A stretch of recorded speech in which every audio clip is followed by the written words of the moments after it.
Hi అండి. ఇంట్లో ఎప్పుడైనా కర్రీ ప్రిపేర్ చేసుకునేంత టైం లేకపోయినా, లేదంటే నోటికి కమ్మగా తినాలి అనుకున్నా కూడా ఒకసారి తప్పకుండా ఇలా అయితే ట్రై చేయండి. టేస్ట్ చాలా బాగుంటుంది.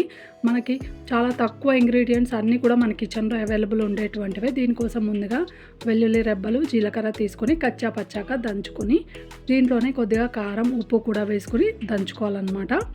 సో ఇదేంటంటే మనకి టేస్ట్ అయితే చాలా బాగుంటుంది అండ్ తక్కువ టైంలో టేస్టీగా ప్రిపేర్ చేసుకోవచ్చు.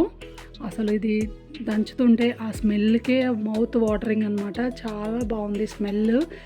అసలు తినాలని అప్పుడే తినాలి అనిపించింది. సో ఇంకా దీనికి ఏంటంటే మనం పోపు కూడా పెట్టుకోవాలన్నమాట. ఇలా అయినా వేసుకోవచ్చు. నెయ్యి వేసుకొని కలుపుకొని తింటే బాగుంటుంది. పోపు కోసం ఆయిల్లో కరివేపాకు, పచ్చిమిరపకాయలు నేనైతే వేసుకోలేదు. కరివేపాకు, ఎండుమిర్చి వేసుకొని మనం ముందుగా ప్రిపేర్ చేసుకున్నటువంటి కారం ఉంది కదా, అది వేసేసుకొని కలుపుకోవడమే. అంతేనండి, టేస్టీగా ఉండే వెల్లుల్లి కారం రెడీ.